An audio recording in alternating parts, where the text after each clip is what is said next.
The Cellcast is recorded in front of a live streaming audience.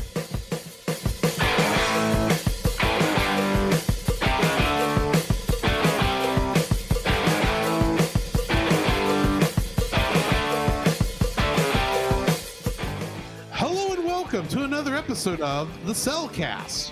Joining me today is a man who's just happy he's found his sunshine goodness. Welcome, Jacob. Why, thank you. And man, that's me. Like, it really works in the skin tone, man. Be like, man, it's awesome. That is not what I was referring to. Oh, I know that is why I reversed it. All right. Oh my gosh. Why, thank you. Let me introduce your co-host, a man who just dreams of a cat girl someday. Welcome, Drew. I don't want a real cat girl. I just want a girl who's into cats. Fair enough. So dogs are fine too, I guess.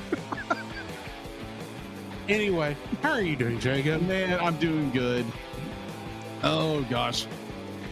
We're the second movie in to bad movie month. Yeah.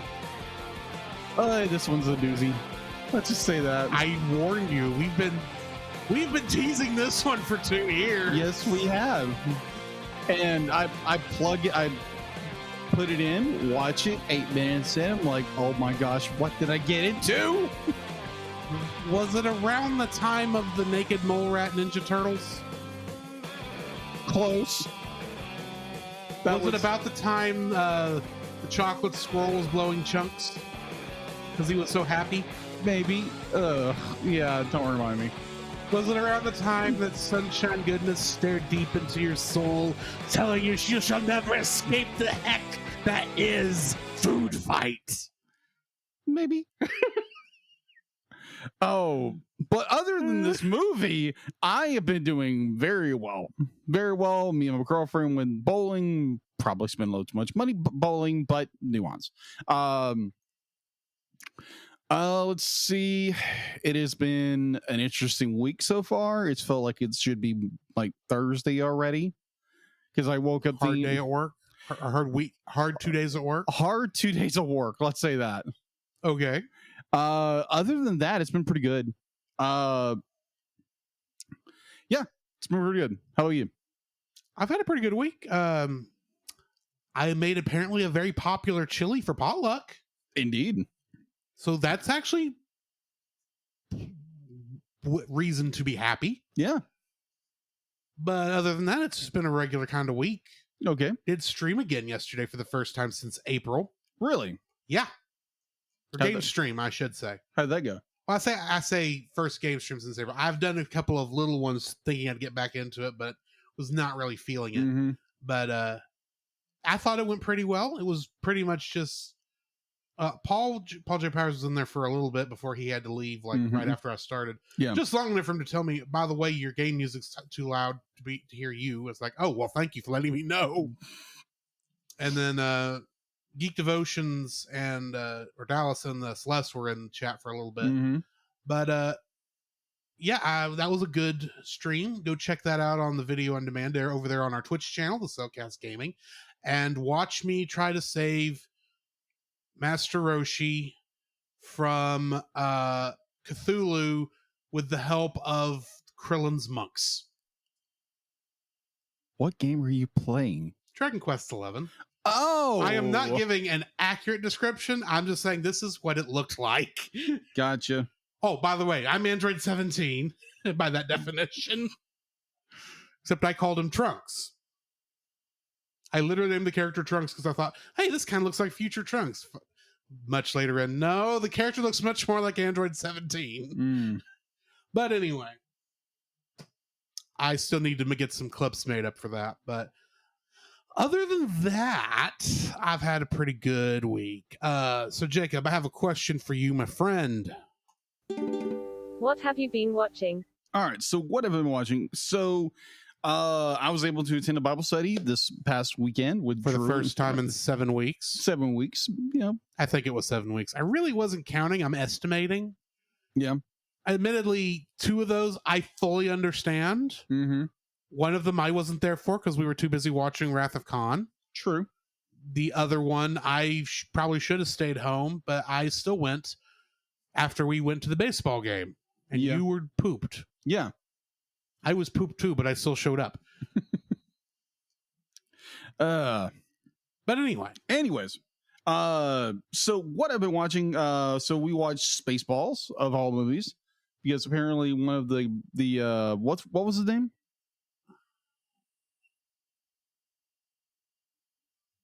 hang on. Dead air is never fun. Because my mind went to Elmo, Nemo. Okay, these are not his names. But either or, be like, apparently you never seen Spaceballs. I don't. Noah, thank you. His name is Noah. Yeah, so Noah had never seen Spaceballs, and he left about 30 minutes into it because he had work the next day. Right, which is fair. Yes. So that's a fun. But we movie. finished that. That was a good movie.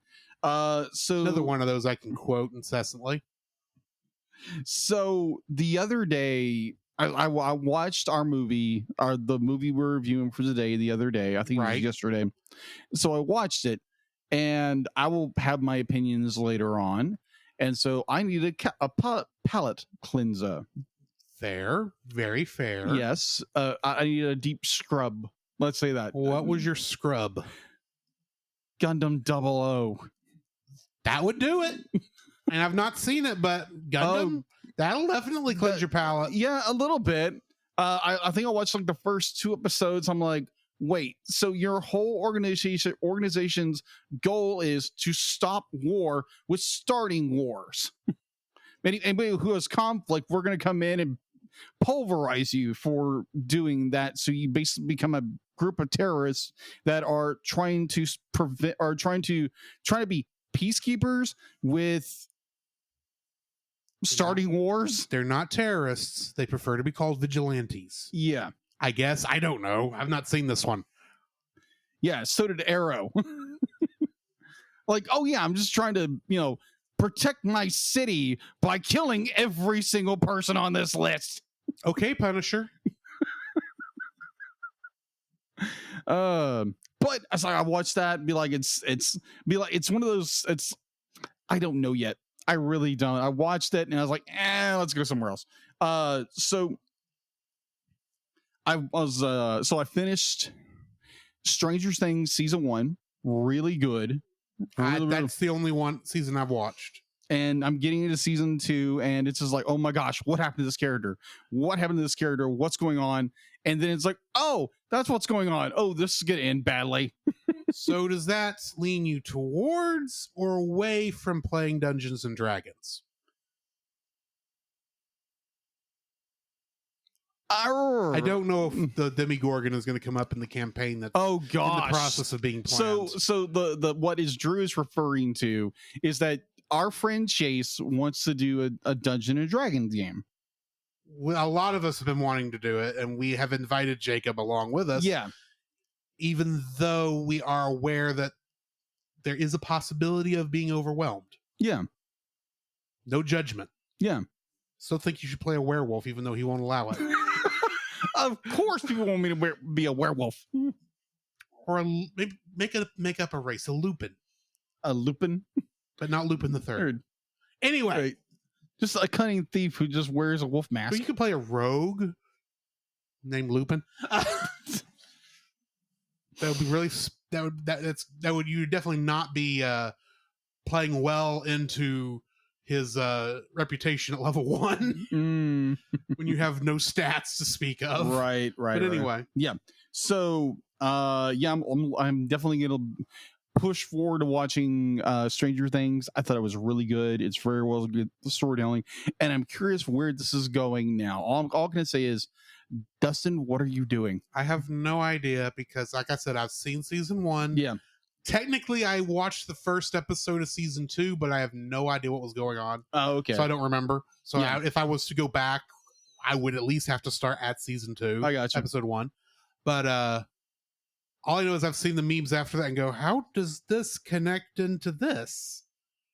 This almost feels like they don't match. It's like watching, well, not as wildly different, but it's like having seen the first Fast and Furious movie and seeing the trailer for Fast 7 or Fast 9? Fate of the Furious is what I'm thinking of. Yeah. And going, yeah, they don't match. How did we get from A to B? They switched from 3 to 4 with a total shift tone. Well, I'm aware of how it fits because I had somebody incessantly explain it to me. Not you, somebody else. But because I don't think we've talked about it that much. No, we haven't. But anyway, Heck, I still haven't watched Too Fast, Too Furious yet. It's interesting. It's an interesting story. I'm sure it is. I'm sure they're all interesting. Just remember that the first Fast and Furious movie is so old. What they were stealing was at the beginning was CRT televisions with built-in VCRs. It's an old franchise. It's an old franchise at this point. Anyways, so that is all I've been watching so far. What have you been watching? not long after you left last Tuesday, I was we'll see, what was it? No, I remember. Dallas texted me something about that Doozy Bots episode. Yeah. And he was asking me, he actually asked me to record a line for the start of that episode since I suggested it. Yeah. And so I recorded it real quick, sent it to him. It came out the next day. And then after that, I thought, I want to watch some Gundam before I go to bed. Okay. But the Gundam I grew up on, the one I watched, not your Mobile Suit Gundams, not your Gundam Wings, not even SD Gundam. G-Fighter. Mobile Fighter G Gundam. I.e. the shonen anime one. And what's crazy, it's still dark. Yeah, as nutty as it is, it's still a very dark story. It's like, yes. I don't remember this show being so dark, and yet I'm intrigued. Of course. It was the one I watched. It's the fun one, dude. So fair. Totally anyway, fair. I watched some of that. I watched another episode of as I'm trying to watch them, and I just kind of you know how you watch something, you get through 2 or 3 episodes, and then you forget about it for a month, and you go, "Oh, I should watch this." I'm halfway through the first season 1, aren't I? And you look it up, and you're on episode 5. Been there of 20. Jeez, and that's just season 1. And I'm going, I should keep going this. And the show I'm talking about is The Devil is a Part-Timer. Oh, okay. Which is not as satanic as you think it would be with that title. Right. It's TV-14. How bad can it be? Actually, it could be very bad, but it's not. So I watched a little bit more of that. Watched the new episode of Star Trek Lower Decks. Yeah. That was fun. Watched more of season 1 of Lower Decks to get ready for what apparently is going to be what we're reviewing after we finish Rapunzel's Tangled Adventure, which I am probably going to close the poll on that by not this Friday, but next Friday. Gotcha. So if you want to go vote on that, whether you want to hear us review Star Trek Lower Decks seasons 2 and 3, which is currently in first place, X-Men the Animated Series, which is in second place, Neon Genesis Evangelion, which is in third, and Gravity Falls, which apparently I must be the only person who remembers this show because nobody's voted for it. But if you want to see us review any of those, go vote, make your voice known. I don't know how often we're going to do the polls for these. We haven't really discussed that far, but keep an eye out. We may be opening polls up for voting for our next one after that. And that may include a certain anime I've been I got really into back in the spring, and I'm really looking forward to part 2 in October. Oh, that. In a couple weeks. Right. Spy Family. Ah. One of my favorites right now. But other than that, I also, of course, have watched She-Hulk. This was a better episode this week than last week. At least that's what Madison tells me. That's with 2 N's and a Y, but it's not. But that Y is not where you think it is. You've not watched She-Hulk. I can tell by the look on your face. I have watched a few episodes. I have not caught up yet. Wongers is ashamed of you. Okay. Moving on. It's a weird episode. It's fun. Anyway, Other than that, I really haven't watched too much else. Oh, I actually watched another episode of Star Trek Strange New Worlds. Yeah. Because I do need to finish that. But because I actually am really enjoying that show. It's just I keep getting distracted. Fair enough. And I need to go back and watch the next episode of Rings of Power. Because I enjoyed the first 2 episodes. You know, the Lord of the Rings show. Yes. Anyway, that's what I've been watching. So, Jacob, what do we have in the news? The Cellcast News with your host Jacob Heron.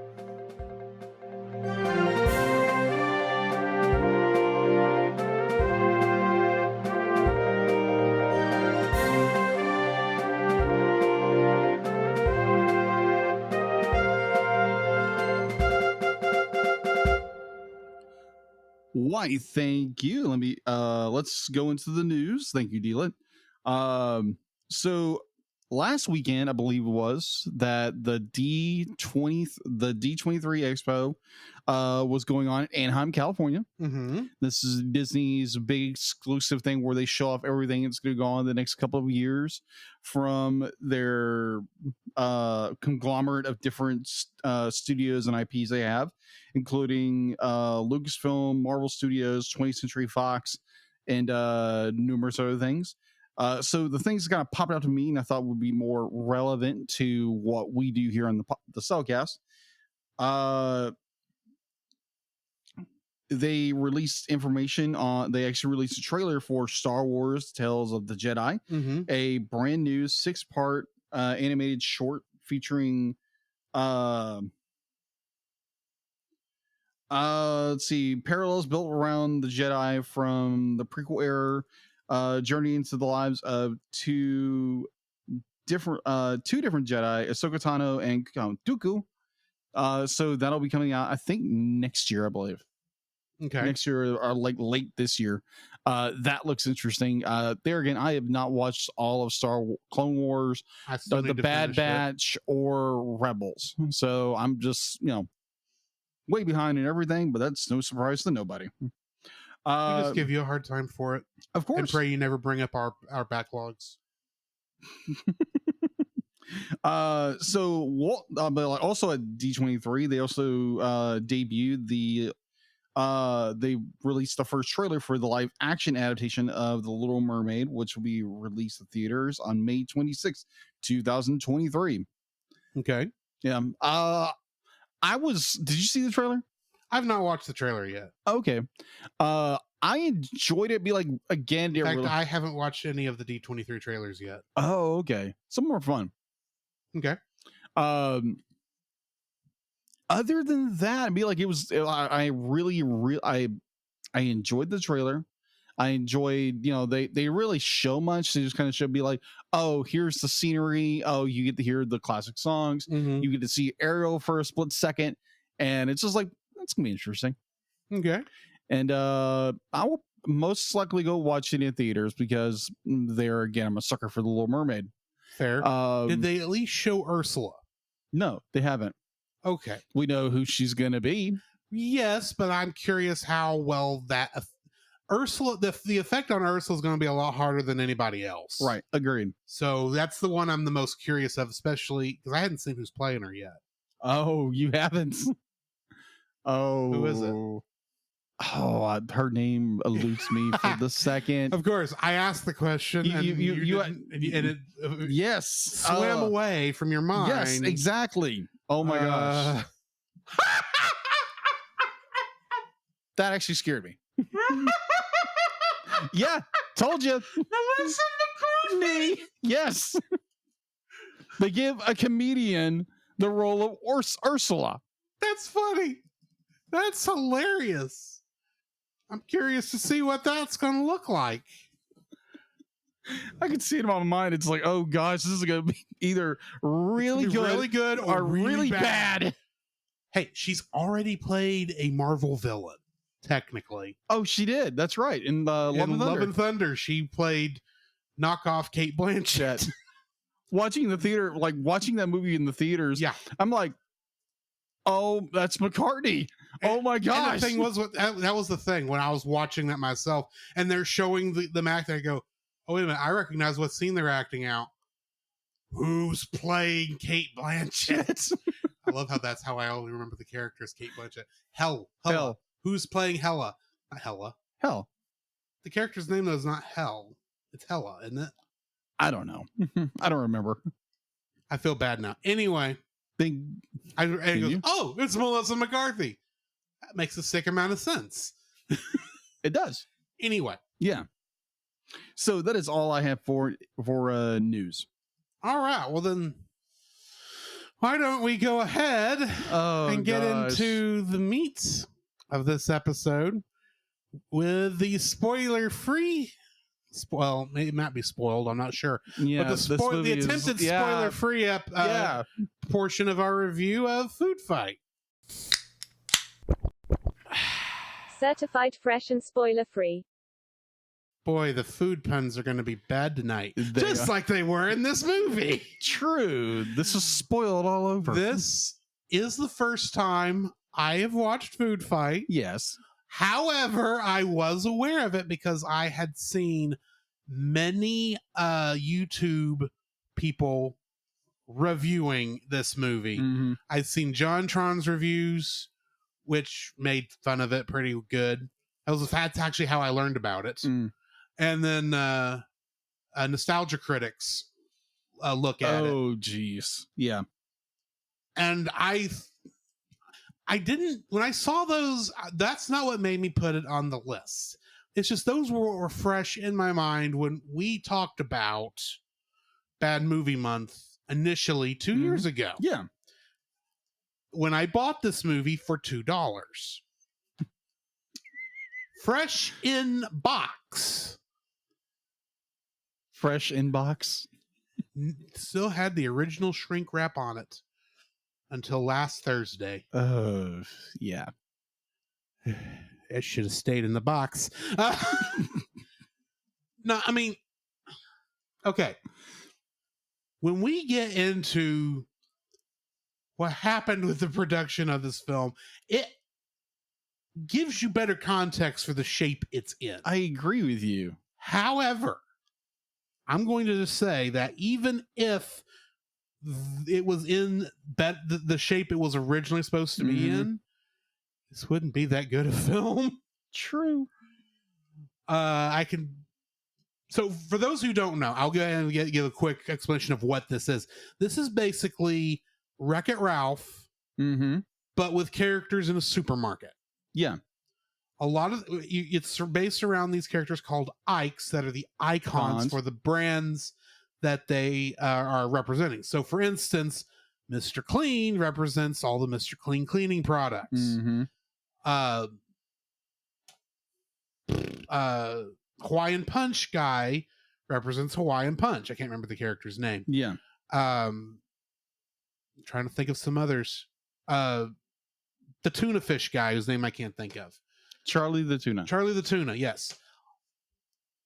All of these characters are representing their brands. And of course, there's actually supposed to be a lot more. Yeah, there were. I understand why some backed out. Yeah. But I was not expecting this to be a good film, and boy, was I not surprised.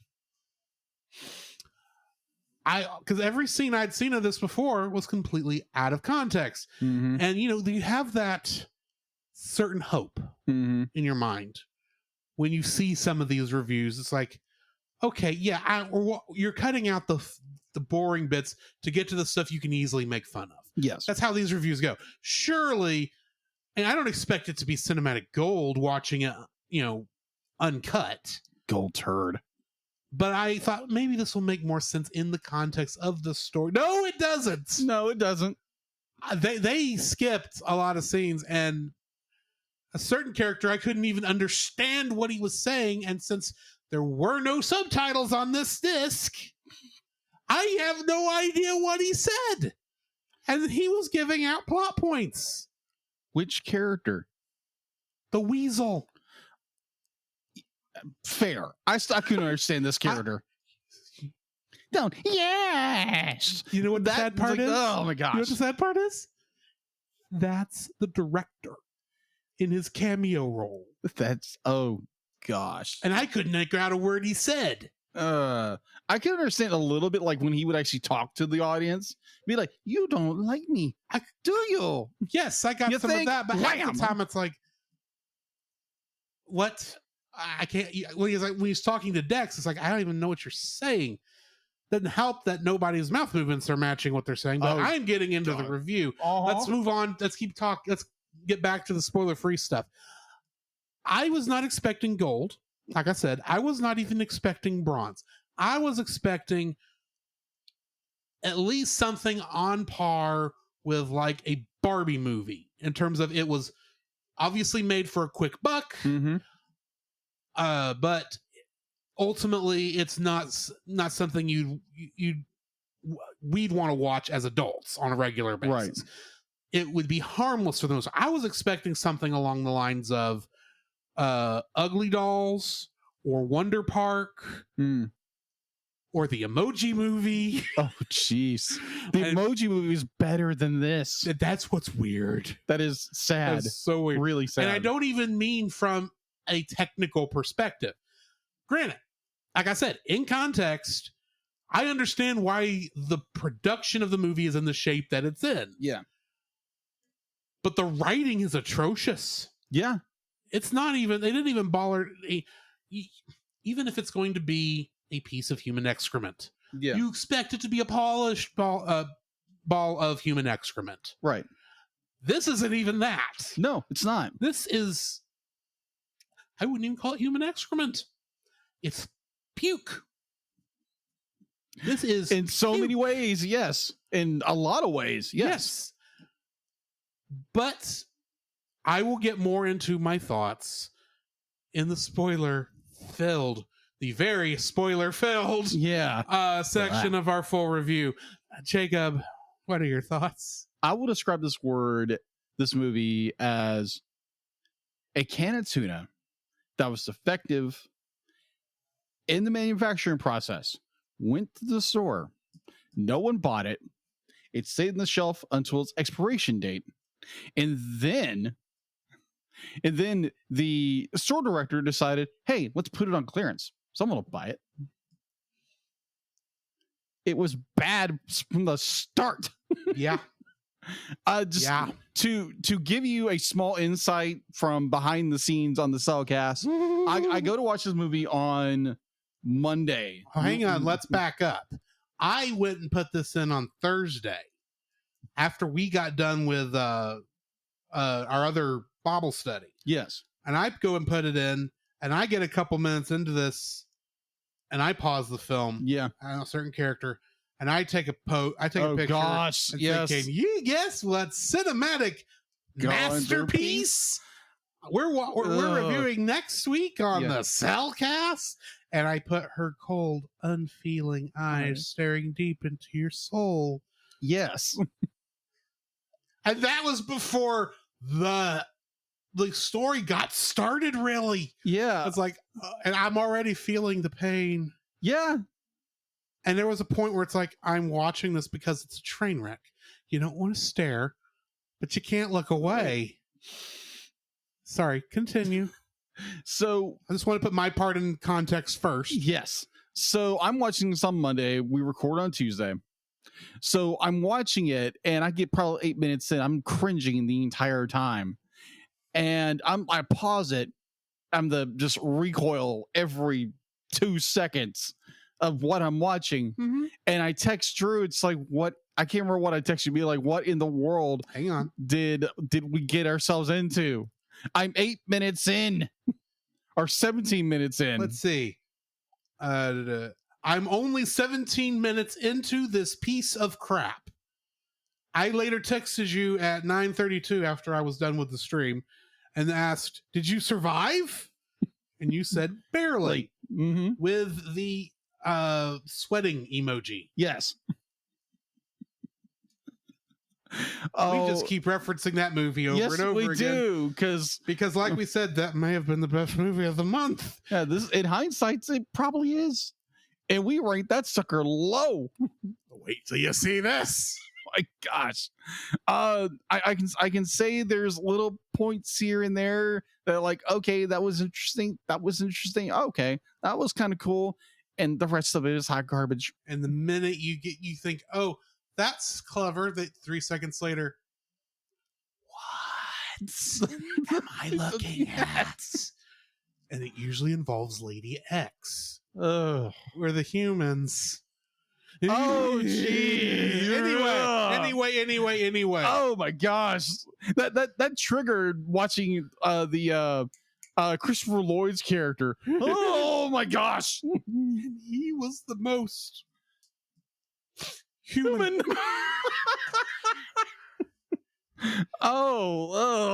Anyway. Oh my gosh. Oh, I'm getting cringes here. Do you want to go ahead and let us get out of our misery by moving on to the spoiler-filled section? Yes. Thank you. All right. Oh my gosh. We'll catch y'all back with y'all on the other side of this ad. Help. This podcast is a proud member of Culture Box. Whether you enjoy geeky reviews, comedy, or original fiction, you can open up the Culture Box and find something excellent for your soul. Point your web browser to culturebox.media. This week, we suggest checking out Geek Devotions. Geek Devotions is a collaboration of devoted geeks that are devoted to letting people know that they are loved. They are not just a podcast. They are an entire network of shows, podcasts, and YouTube videos that are designed to encourage and challenge people in the geek community, bridging the gap between their faith and their geekdoms. They produce a weekly geek culture-infused devotional. There is their podcast, Com Talk. There's another podcast where they read books, allegedly. There's also another podcast where they look through the Gundam Watch. And if you like movies, just like we do, you can check out them reviewing bad movies over at The Bottom Shelf. So I highly suggest that The Bottom Shelf reviews this movie because I want to see them as tortured as we are. Yes. You can find all their content and more at geekdevotions.com. The Cellcast would like to thank the following patrons: Josh Adams, Ashley Ruiz, Book of Gaming. To get your name on the show, plus uncut episodes, early access to the Cellcast Plus reviews, and special art from Jacob, please donate to us on Patreon.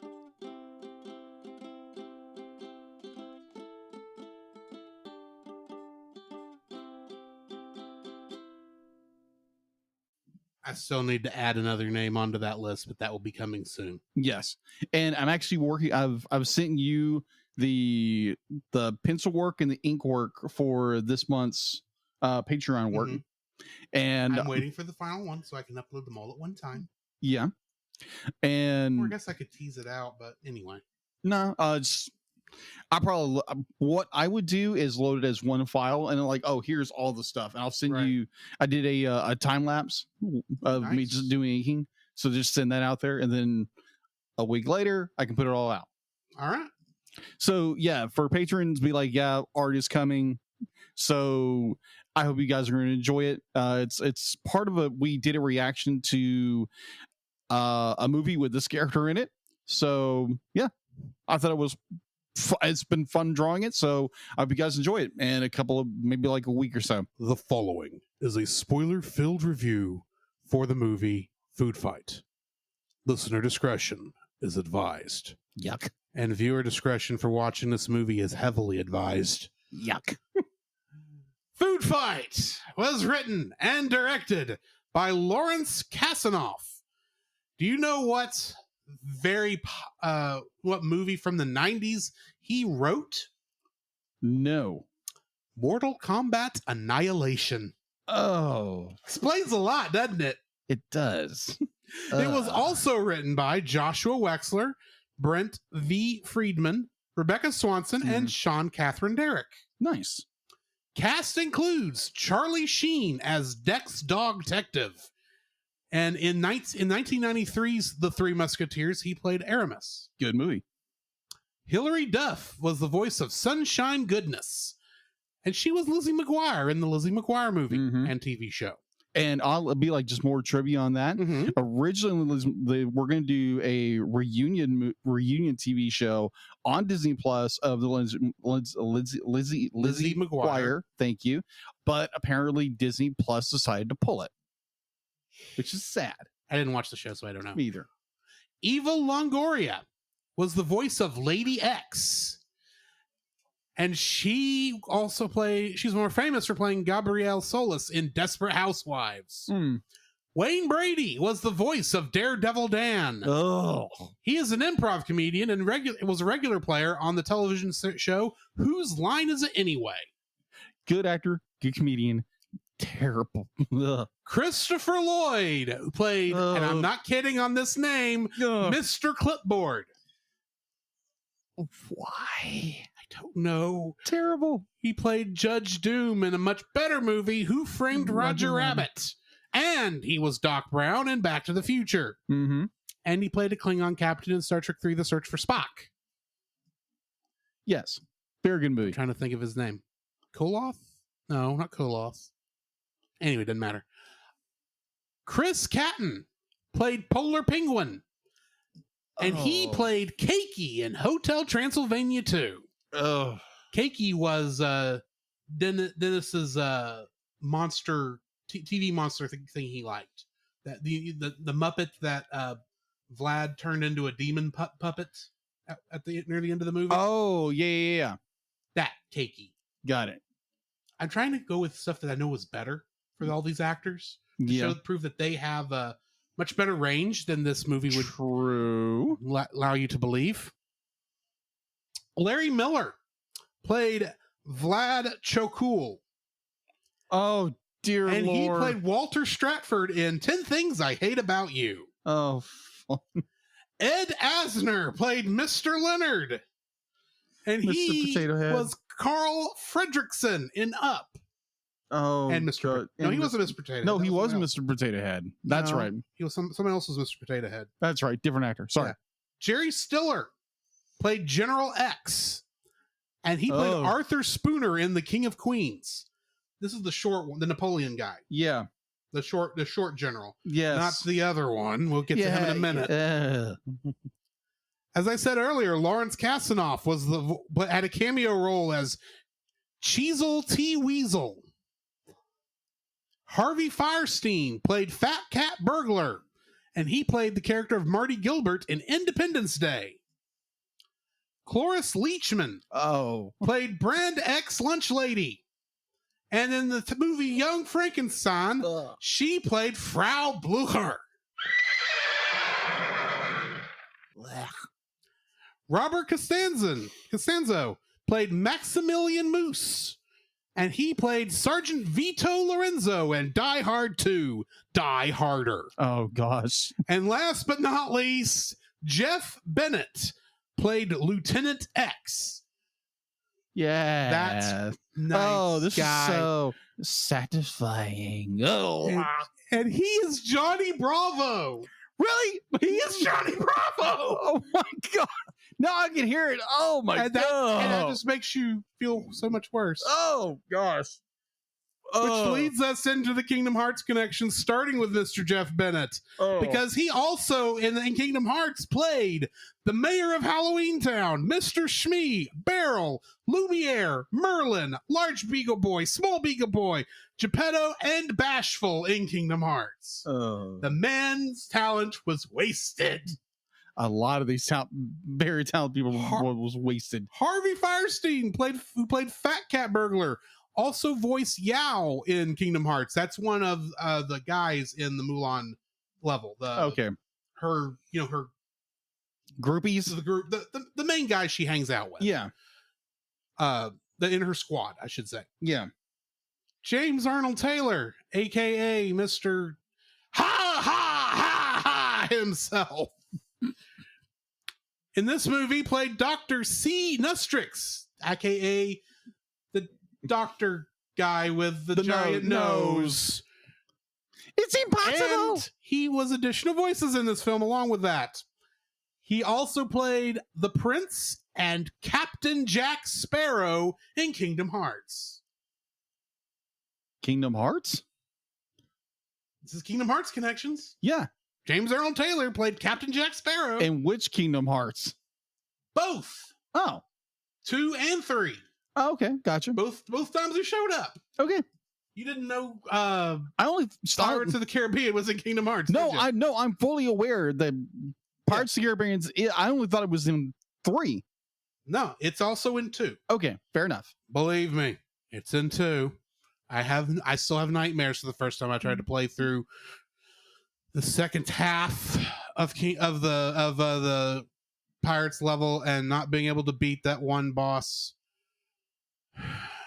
because it was the chest turned into a Heartless that had the 88 gold coins in it, and you could only defeat the Heartless when all the coins were in the chest. It was a pain in the neck as a child. I can imagine. Anyway, continuing, Robert Costanzo was Maximilian Moose in this. He was the voice of Philoctetes in Kingdom Hearts. Okay. He does a pretty decent Danny DeVito, I must say. Oh, okay. Which brings me to the end of our cast and crew list. What do we have in info and stuff? Okay.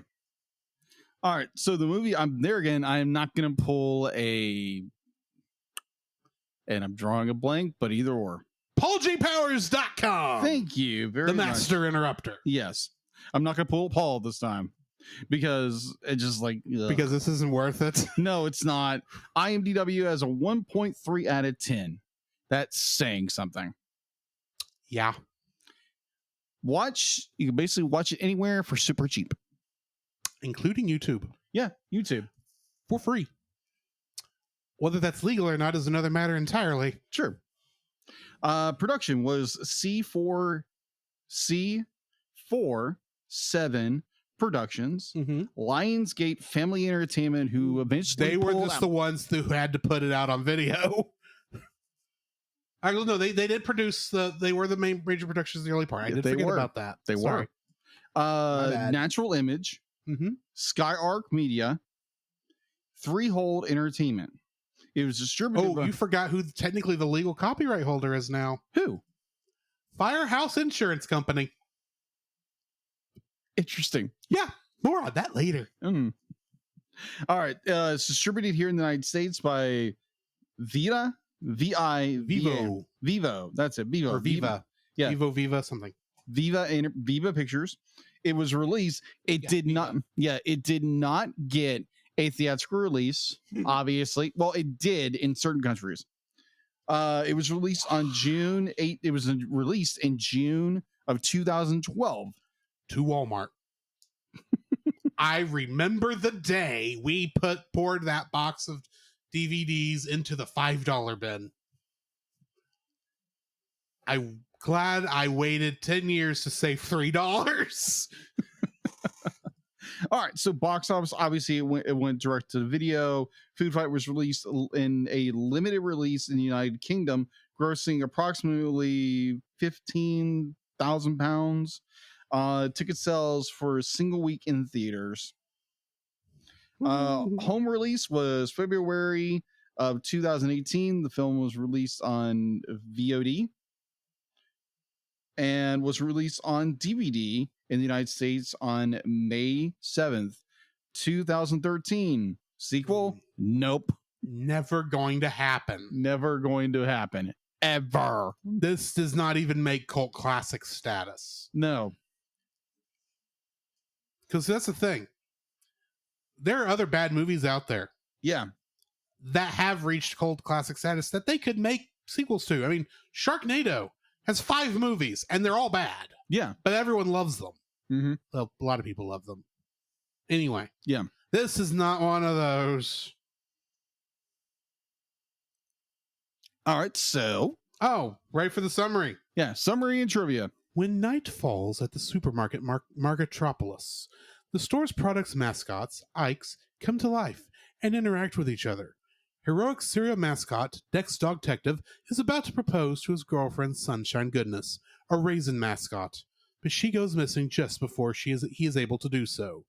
6 months later, a Brand X representative called Mr. Clipboard arrives at Marketropolis and aggressively pushes Brand X range of generic products to Leonard, the store's manager.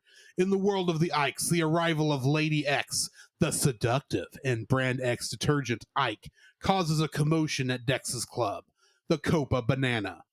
Brand X products begin to replace previous products, which is mirrored in the Ikes world with the deaths of several Ikes. After Dex's friend Daredevil Dan, a chocolate squirrel, disappears, Dex begins to investigate. After rebuffing Lady X's attempts to bring him to Brand X's side, Dex is locked in a dryer with Dan to be melted, but the two manage to escape. Dan and Dex find out that Brand X contains an addictive and toxic secret ingredient. Dex, and how does that work with detergent? Yeah. I just want to know. Apparently it's all their products. Somehow. Anyway, Dex and Dan attempt to initiate a product recall with Leonard's computer. A Brand X Ike cuts power just as they send the message. Dex then rallies the citizens of Marketropolis to fight the armies of Brand X in a massive food fight. The citizens win the battle by using the supermarket's electricity. Dex rescues Sunshine, who has been held hostage in the Brand X tower, and escapes with the help of Dan. Mr. Clipboard then enters the Ike's world, somehow, but he is taken down by Dex, who discovers that he is actually a robot controlled by Lady X. Lady X reveals that she has previously been the hideous Ike of an unsuccessful brand of prunes and has been stealing Sunshine's essence to create a new brand. Dex and Sunshine defeat her, reverting her to her original form. With Brand X defeated and a cure found that revives the killed Ikes, thank the Lord, Dex and Sunshine finally get married. Getting into the trivia for this, according to comments made by animators, writer and director Lawrence Kasanoff didn't seem to realize the difference between live action and animation. Yeah. He would often ask his crew to do retakes of scenes. He would also ask the animators to make things more awesome or 30% better. Although he was eventually fired, it has been said that the studio lost millions of dollars due to his inability to streamline production. Many animators reportedly refused to list this film on their resumes. No. The creators intended to animate the film in a very cartoonish, squash and stretch style like the classic Looney Tunes shorts. After the hard drives containing the unfinished film were stolen, they decided to complete the film using motion capture. However, motion capture was at a very primitive point. Was very primitive at this time. And the method used in the film resulted in noticeably choppy animation and left many characters with extremely limited facial expressions and barely emoting eyes. The movie kept squash and stretch for certain characters, most notably Cheezel T. Weasel. However, due to the limitations of the animation software, that also produced lackluster results. Got it. Many more recognizable food mascots were meant to appear in the film, but their parent companies backed out. I wonder why. For example, Chester Cheetah, prominently featured in the original trailer, did not appear in the film, which you can find that original trailer on YouTube. I didn't watch it. I have. It was interesting. Some think the companies pulled out because their mascots were subjects of crude and inappropriate jokes. Such as the gay bat was meant to be Count Chocula. Yeah. And Daredevil Dan catcalls a large, endowed woman who was supposed to be Little Debbie. Oh, gosh. Yeah. Last but not least, children's books based on this film were released in 2007. Yeah. 5 years before the film's 2012 debut. Among other minor changes, one of these books shows alternate sequences in which Dex Dog Detective and Daredevil Dan are trapped in a washer instead of a dryer, and a flood from the store's fire sprinklers is used to defeat Brand X in the climax instead of the lightning strikes in the final film. These may have been changed due to difficulties in animating water. You think? Considering they couldn't even get normal stuff to look good, I hate to imagine what their water looks like. Oh, Probably looks like slime. probably. But anyway, I would also like to point out, I did not write down any likes or dislikes, so I'm doing this On the fly. on the fly. So my first like for this film, Mm-hmm.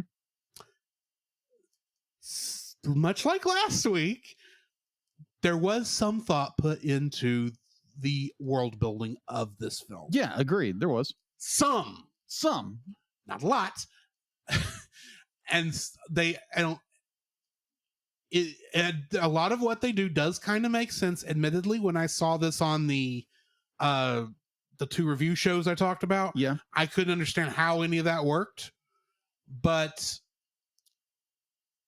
at least when you're watching it, how the whole transition thing kind of works. Yeah. It was thought out. They didn't stick with it like they should have, Right. but they did at least have some world building in place. It was not just done willy-nilly and you were expected to just believe it happened. Agreed. There was some thought put into the world building.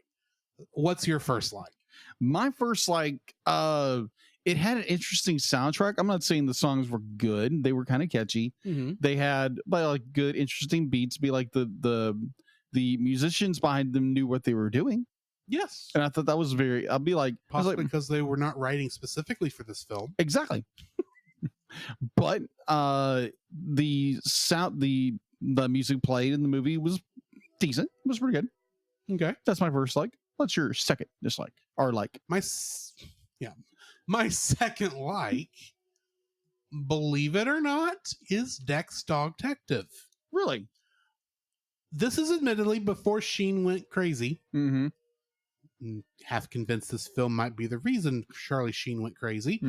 But I actually thought for what the role he had, the writing he had to put up with, he actually did a pretty decent job with this film. It's nothing to write home about, but I mean, it's not like it's not like atrocious. It's with a little bit more polish, I think, and a lot better writing for every other character in the film. Agreed. His performance would have actually been pretty good, I think. What's your second line? Fair.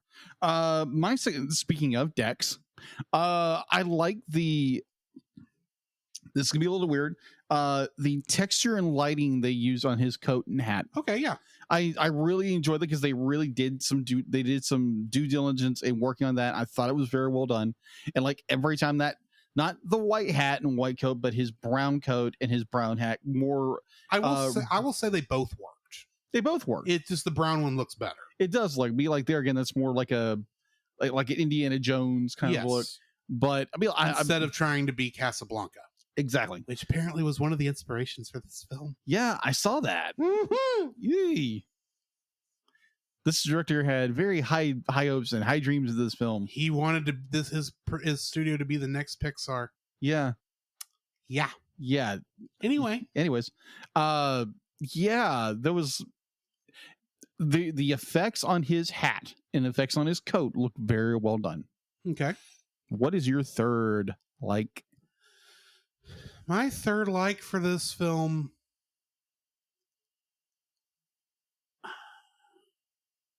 believe it or not, the Chiquita Banana Lady, who's not the Chiquita Banana Lady. Right. I don't know her name, but she's obviously supposed to be the Chiquita Banana Lady. Right. I thought her character actually was done pretty good. She had a lot of funny lines. Mm-hmm. She did. She was an interesting character. She didn't make me want to shut the film off like a lot of other characters did. True. She was compelling. So yeah, the knockoff Chiquita Banana Lady. Okay. So my third like is kind of go back to your first. They did have some general thought of what they were doing with the world building and how things would transform into, even though it makes zero sense how it does. Yes. But it is interesting. Definitely I wonder what it would have been like if they would have had all the original animation and was able to, do something better, finish it and do something a little better with it. I wonder what that film could have been. Yeah. But the world building concept of this movie is pretty good. Mhm. It's like you said, very similar to Wreck-It Ralph and Boo Boo come out a couple of years, or Wreck-It Ralph came out before this film. No, I think Wreck-It Ralph was after. Oh, okay. It was before 2012, yes. Yes. But the original release date this was shooting for, which I think was 2003, was way before. Yeah. So, yeah, the world building in this movie is done well to an extent. Mhm. That is my third like. Then let's move on to dislikes, which I suspect will be here a while. Maybe. Lady X. Now, here's the thing. I actually do like the concept of the femme fatale character. Yeah. I think the best femme fatale we've had, really, I think it might be the only femme fatale we've looked at on this show has been Jessica Rabbit in Who Framed Roger Rabbit. Yeah. I could be wrong. There could be another one, and it's just not occurring to me. Yeah. But she is the character who Lady X most reminds me of. In a way, yes. Because they're kind of trying to do the same thing. Yeah. They're both trying to be the seductive woman in the 1930s. Yeah. Except this is taking place in the modern day, but Nuance, as you say. Mm-hmm. That being said, can she talk and not move? She's moving the entire time. She tries to do this whole sexy thing, and for the most part, I'm thinking, half the time you just need to actually just say your lines and not do anything, except Mhm. maybe a minor movement or expression. And that's not what you do. You go and you dance around like a freaking ballerina during the combat, the final war the final battle Yeah. of this film, and you just won't stop moving during that segment. It's like, calm down. You can give your commands through your megaphone without having to pirouette. Exactly. Oh my gosh, she does pirouette at one point. Oh my. But the Gosh. part though that gets me there is something that she does that I forgot, that I actually had seen in one of those reviews, specifically Nostalgia Critics review, that I forgot about prior to actually watching the film. And it was something. I don't blame this totally on the character. It's just she's involved. Mm-hmm. And it's the kind of thing you see happen and you have to go, did you really just do that? And that's when the camera comes up behind her and she lifts her foot up onto the rail there. Yeah. And the camera kind of goes into It's where just right there on the arch. And at first you're thinking, this is rather awkward. And then she says the line, exabytes, fly. And they yeah, exactly. they appear to come out of, I was going to say her leg. Yeah. But that's a lot lower than just her Yeah. leg. It's like, am I seeing this? Did you do this in what is supposed to be A family a children's film? Yes. Oh gosh. I know you're playing up the sexy ness on this character as a joke. It's not a good joke, but at least for the most part, it's a joke I can't ignore. But that just makes you go, those look like they're coming out of her. Yeah. I don't want to know. I didn't see it. And yet it's there. And then she turns into the 80-year-old prune at the end. Anyway. Yeah. Oh my god. Lady X is a poor villain. Yeah. I've talked about poor villains on here before and how important it is to have a good villain. Yes. So that your hero is an even better hero. Yes. She's not a good villain, which means Dex really has nothing to fight against other than, well, more on visuals. Oh gosh. Of the brand X later on. But she's, despite the fact of who Brand X seems to be based on, Yeah. we'll say, very obviously based on, Just a bit. touch. I'll just say that even that does not help her as a villain. No.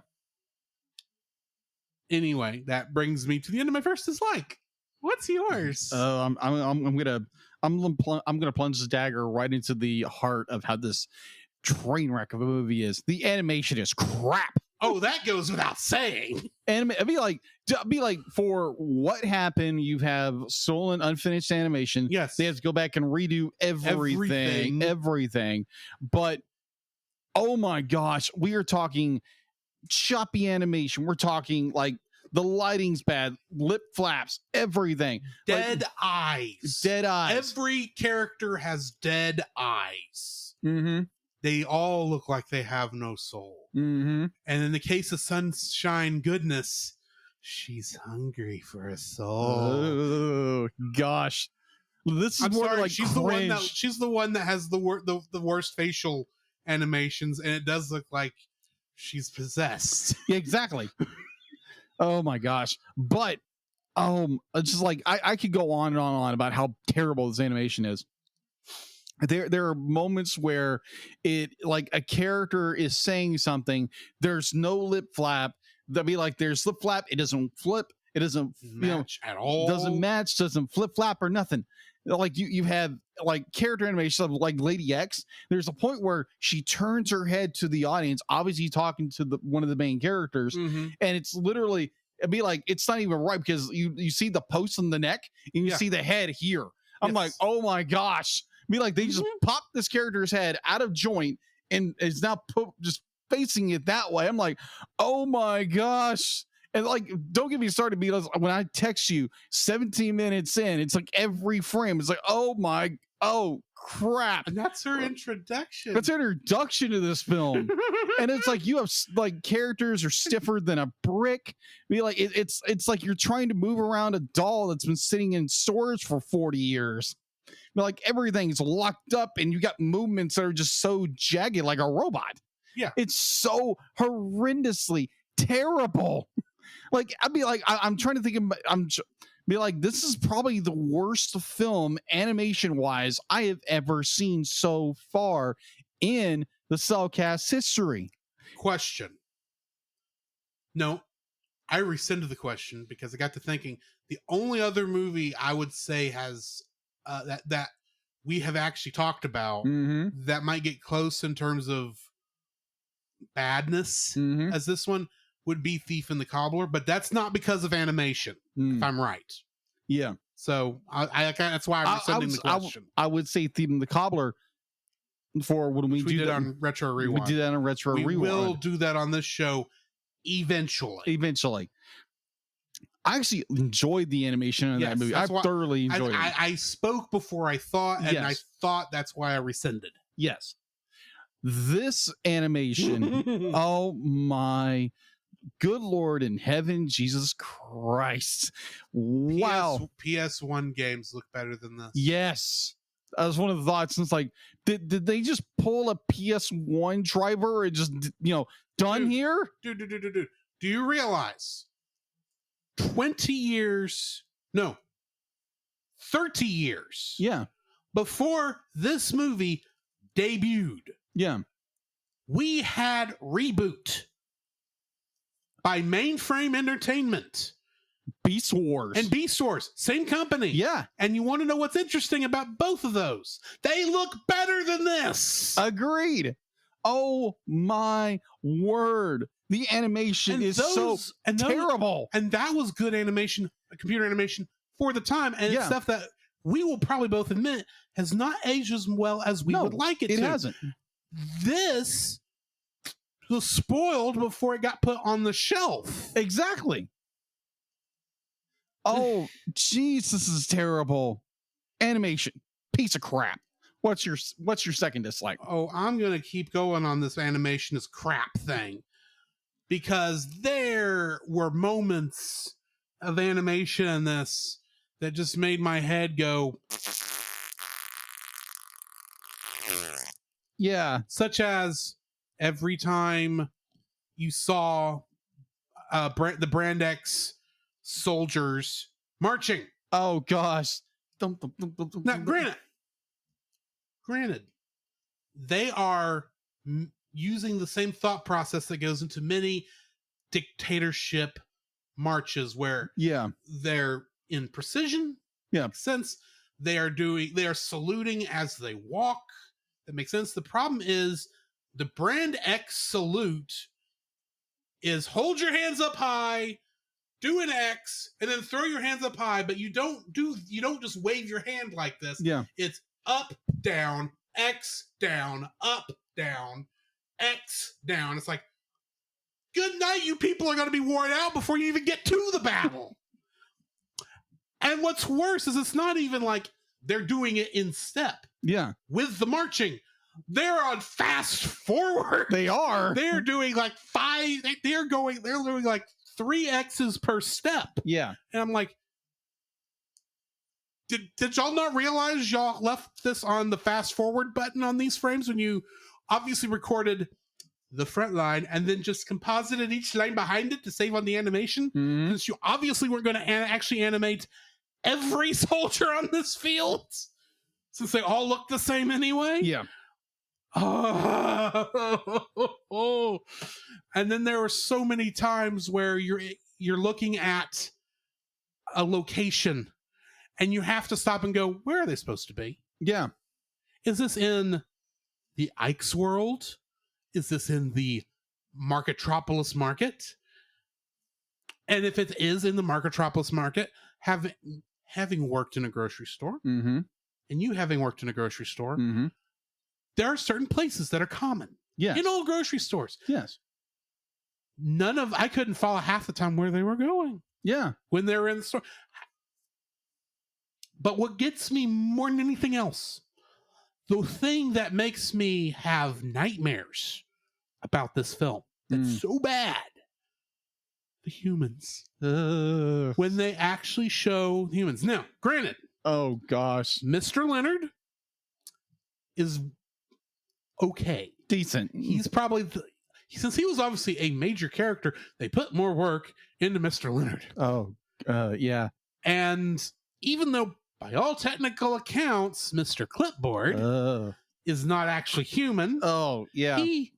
While he looks like he's a crazy person that should not have been allowed in the grocery store. He reminds me of obviously because he's voiced by Christopher Lloyd. Thank you. Be like, when he popped on screen, it's like, oh my gosh, they literally just took the model, the idea of what Doc Brown from Back to the Future looks and just distorted it. I just realized I missed the Kingdom Hearts connection. Christopher Lloyd. Yeah.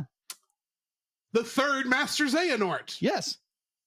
He's the one I worry about since the other two died after voicing their roles. Yes. Leonard Nimoy, and I can't remember the second one. But anyway. Christopher Lee? That wasn't Christopher Lee. Either or. Doesn't matter. Yeah. Those two humans look okay. They had some more work put into them. They're as well modeled as the Ikes, which admittedly they did. You can tell they put more work into the Ikes. Yeah.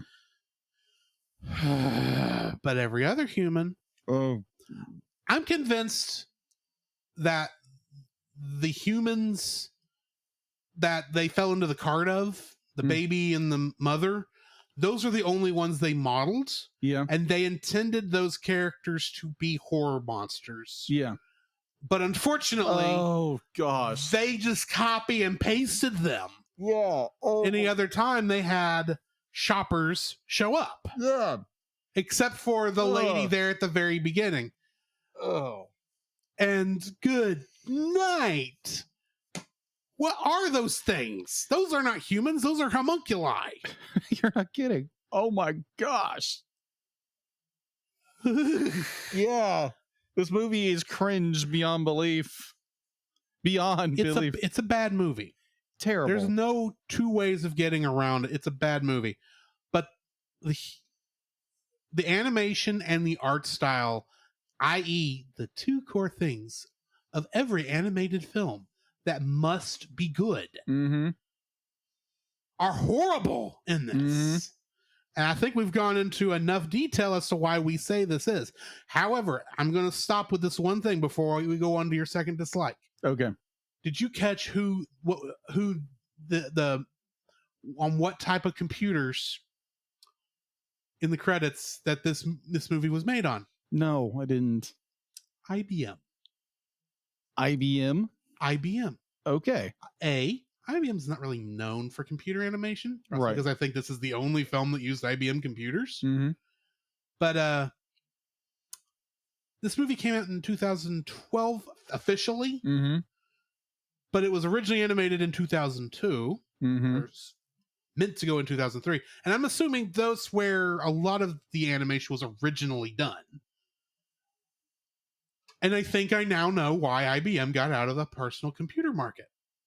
This film, because they would have, looking at this film with IBM having a credit in the credits, says this film was created on IBM computers, and IBM being the computer they have to get to, and they had to create a character for. That's right, yeah. To be its Ike. Makes me wonder, did they see this film, realize it's not worth it, and cut their ties with the home market to focus on AIs and mainframe computers? Was it this film's fault? I have a good theory. I don't know, but I do think it's a good theory.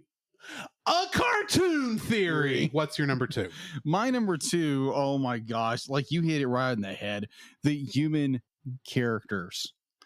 I'll be like, we have Mr. Clipboard, who looks, I mean, like, obviously we learn later on he's a robot. Right, and that's the only thing that forgives his weird animation. Yeah, I agree, but it's still be like, on that scene itself, I'm be like, okay, I know Christopher Lloyd. I always get those two confused. Christopher Lloyd. I know he is voicing a character in this movie, and he probably never saw the character. No, because be like you see you. Oh, of course, this was around the time I think he also did the live action My Favorite Martian. Another train wreck that is not animated, so we don't have to watch it. Good. Oh my God. I mean, like, I literally had to pause the film. It's like, I'm literally leaning back in my seat. If I could run, I would run. Like seeing all the human characters in this movie. We're talking from Brand X characters that are just so revolting, and but they're supposed to be revolting. We didn't even get to Lady X's true form. Oh gosh. Well, we did for a second there, but she looks like a prune. Yeah, literally looks like a prune. But oh my gosh, be like, just thinking about it makes me just want to just, yeah. Just again, animation in the movie is terrible. How they animate just like characters in general is disgusting. Like the stupid ferret or weasel, whatever he is. He's a weasel. He's a weasel. He's supposed to be a black market, hey, look at my goods kind of thing. Unfortunately, I would tell you what he looks like, but this is a family show. Yeah. What the heck? He looks like the poop emoji. We did have to talk about the poop emoji last time. This guy looks like living poop. He does. Much more than Sir Patrick Stewart's role last week. Oh, gosh. But, yeah. That's all I'm going to say for this part. Oh, my. Just thinking about it makes me just nauseous. Ugh. Yeah. What's your third dislike? Okay, here's the thing. Product placement in a film is intended to advertise the product. In other words, if I see product placement in a film and it does not make me think better about the product, then that is technically bad advertising. It is. Now, granted, last week, we dealt with a bunch of product placements in the Emoji Movie with Candy Crush Saga and Just Dance and Spotify and Instagram, all those other ones. And that, as blatant as some of those were, they just made me feel bad, icky because of corporate marketing. Yes. They just made me feel bad because capitalism, as much as I am a capitalist myself, capitalism sometimes sucks. Yeah. And can really weigh down a film if done incorrectly in this. Yes, agreed. However, you at least still have to be competent, even if you're going to try and be subtle. Yes. In your marketing. And this film has a problem with subtlety. For one thing, to finish my thought in dealing with the product placement, there's a lot of products in this film. Yes, a lot of products had to be replaced in this film because backed out. But there are a lot of products in this film that I am not currently thinking of buying. I have nothing against Hawaiian Punch, Vlasic, or anybody else that was actually lent their characters to this film. Yeah. Because that's the thing. They only lent their characters. Yes. We didn't actually see the products. So while I'm not in this movie doesn't put me in a big hurry to go buy these products because of their association, I will probably be over that in a week or so. Yeah. Because at least they did try to be subtle with their product placement. The worst product placement they actually did was the 3 times joke they did with Mr. Clean where they got him dirty. Yeah. That's the worst they did. However, like I said, this movie has a problem with subtlety. Do you know how I would classify that problem? How would you? It has no subtlety. You want to know how I can prove it has no subtlety? Look what the organization the villains work for. They look exactly like Nazi Germany. Yeah, they look like the Third Reich. I do not mean like the Nazi hyenas in The Lion King. You're literally just ripping where it's off. like, oh, we're just giving you, it's just a thought process. Oh, look, Nazi hyenas. That's cool. Not cool. That's not cool. I mean, that gives you the idea of how bad these people are, but that's actually subtle. Yeah. Because it's like there, and if you had never seen the imagery, you wouldn't really know what it is, but it still gives you the idea of dark and evil. Yes. Here, they literally have the German eagle. Yeah. On the building. Yes. That looks suspiciously a lot like a German building from World War II. Yeah. That you can very easily see Adolf Hitler standing on. Yeah. And heck, Lieutenant X is slimy as he sounds like he's trying to do a German accent. Yeah. This is not a good German accent because I'm not trying to do a German accent. I'm trying to do Lieutenant X and yeah. Oh, and I'm just thinking, okay, so you have all of these Ikes that are specifically Brand X. Yeah. And Brand X is obviously a generic brand. Okay, problem here. When you go to a grocery store, what brand is the generic brand at the store generally? Well, store brand. Right. And what is painfully obvious about Brand X? It's not a store brand. No. It is somebody else's brand trying to come in and sell on this by being bland. Now, granted, there is a brand in Canada. It's called, I think it's the generic brand company. Okay. That literally all of their products come in yellow packages with just the word of what it is. Like if it's a bag of chips, it's a yellow bag with the word chips on it. Yeah. That's the packaging. I think that's brilliant.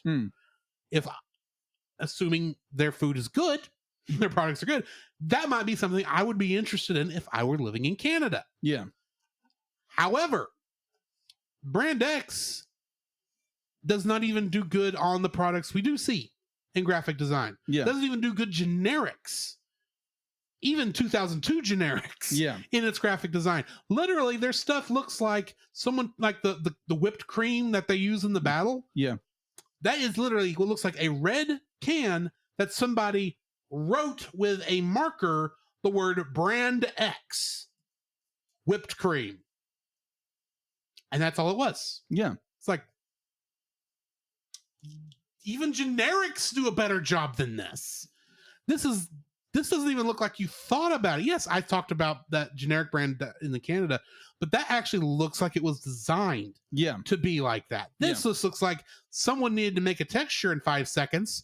Admittedly, this is probably what happened. They had to make a texture for this model in 5 seconds and did not have time to actually put much thought into it. So they made something quick, put it in the movie, and prayed nobody would watch the movie because they just had to get it out for a paycheck, which is what happened with this film. Yeah. That's like 95% of any issue you have with this film, they were just trying to get it out because they wanted to get whatever money they could back. Mm-hmm. And that's why this is one of the more infamous films, I think, among bad movie films, is because there's some bad movies you look at. Like, I've seen some stuff like A Talking Cat, which is still a weird film that I watched. The Room is a weird film. I can at least, you can, when you're watching that stuff, you can at least tell that somebody involved in this actually was trying to make a competent film. Yes. And yet you can see in this that somebody at some point tried to make a competent film. But what this film does not have, that those films had, was that person was involved all the way to the end of the film. This, you can tell, was cobbled together in less than 5 minutes at the last minute, because there's so many things that they obviously were not done that they had to do quickly. Yeah. And they just took the biggest shortcuts they could. And when they really just wanted to say, okay, we need an evil organization, we need architecture for this building that this is taking place on, for this evil company, let's base it on Nazi Germany because everyone knows Nazi Germany was evil. And I'm like,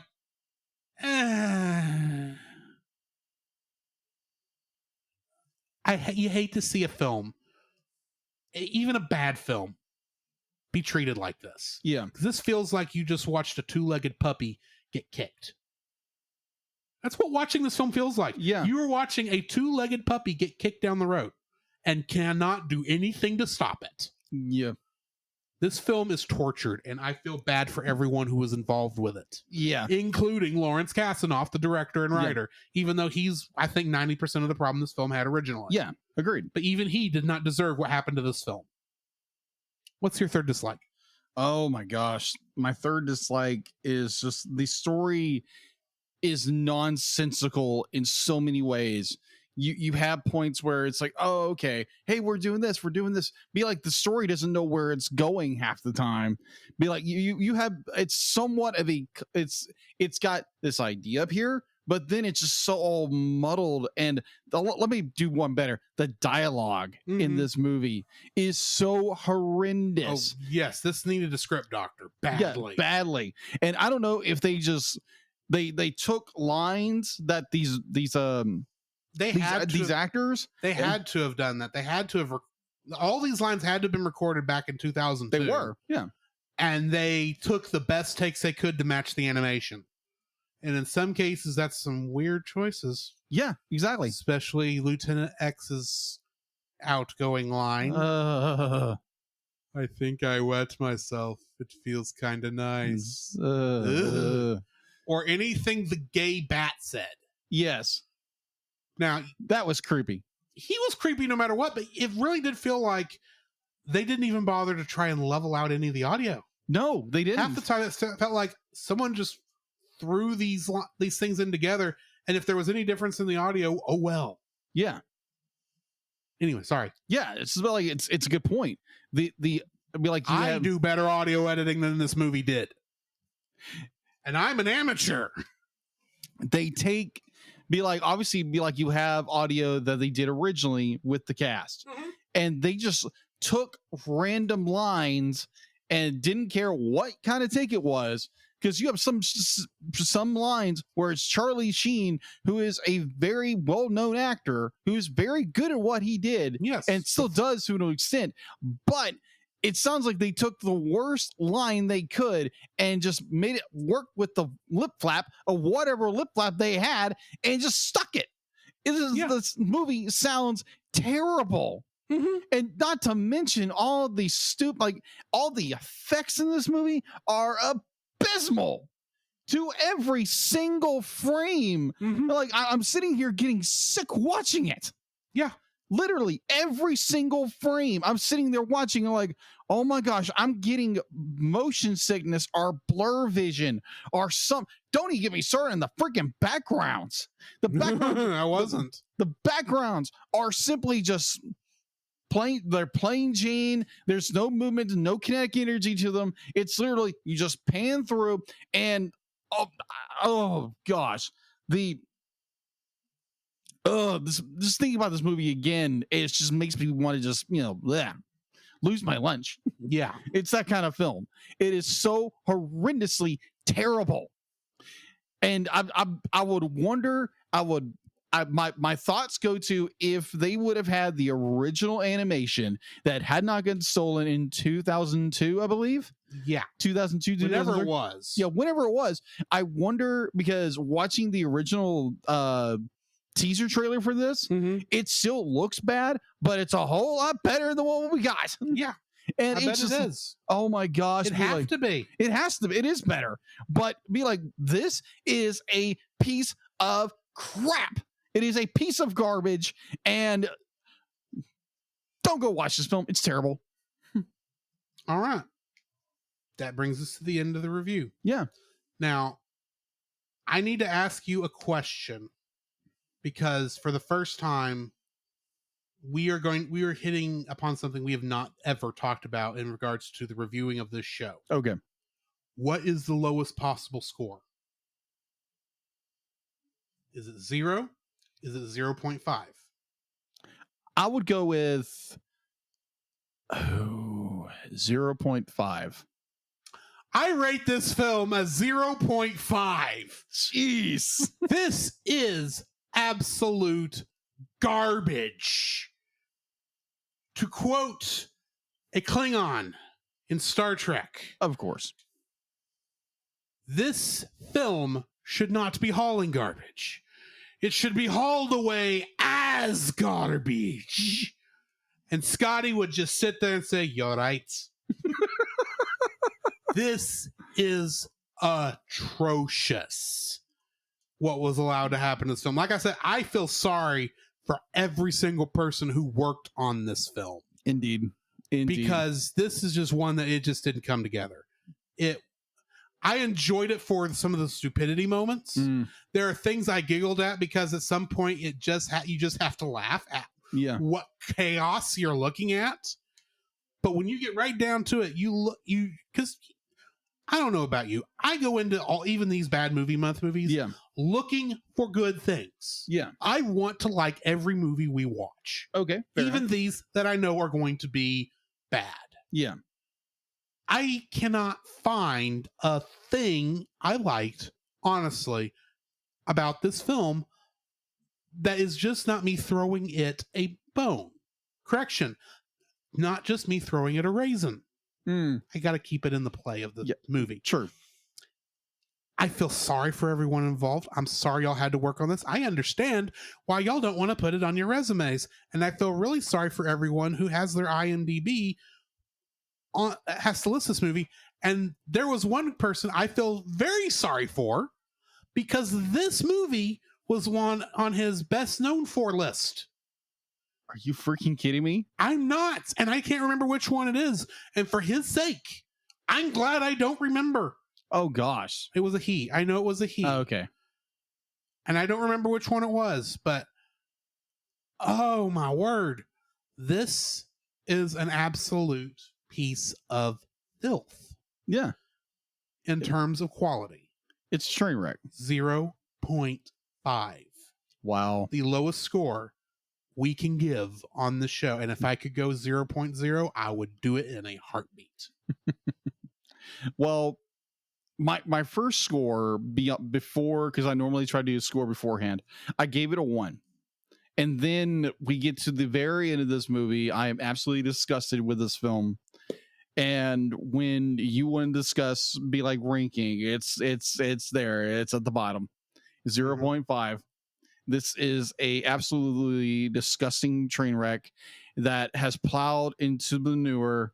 It has kept going, has gone off the cliff. It's now burning and it nosedives in the ground and burns.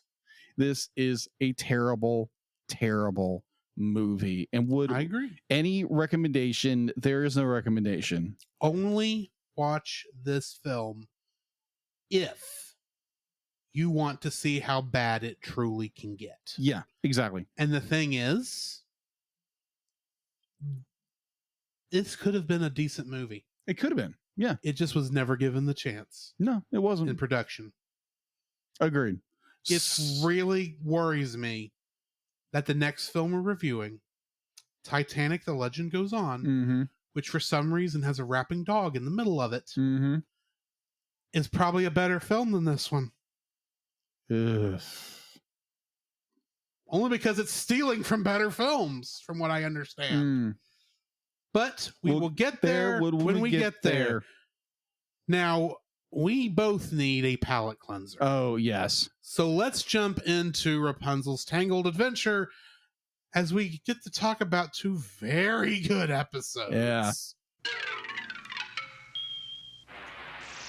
And the masters of the universe. Thundercats are on the move. Thundercats are loose. DuckTales, woo!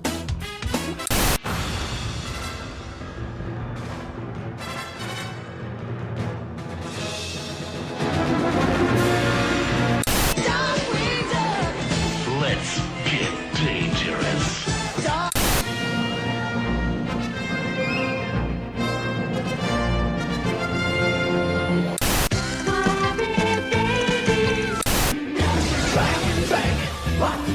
Dragon, all sing.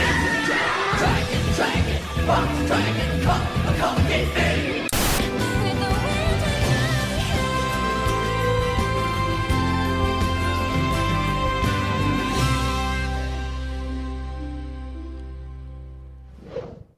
Our first episode on Rapunzel's Tangled Adventure tonight, Race to the Spire.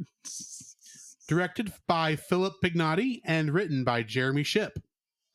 In this episode, Rapunzel, Eugene, and an old friend, Calliope, race to the Spire in an attempt to stop Cassandra from acquiring a deadly weapon. I just realized, by all technical accounts, that's a lie. True. It doesn't work. No, I mean, they weren't racing with Calliope. No, they weren't. Jeremy Jordan plays Varian in this episode, with Jennifer Veal as Enchanted Girl, Natalie Palamides as Calliope, Tony Amendola as the Keeper, Steve Blum as Attila, Charles Heiford as Vladimir, and D. Bradley Baker as the Icevodniks. Trivia for this one? It is revealed that the 4 members of the Brotherhood that actually had actually sworn loyalty to whichever human becomes host to the mighty Moonstone via the blue Mind Trap Stone, with the crest of the Dark Kingdom on it.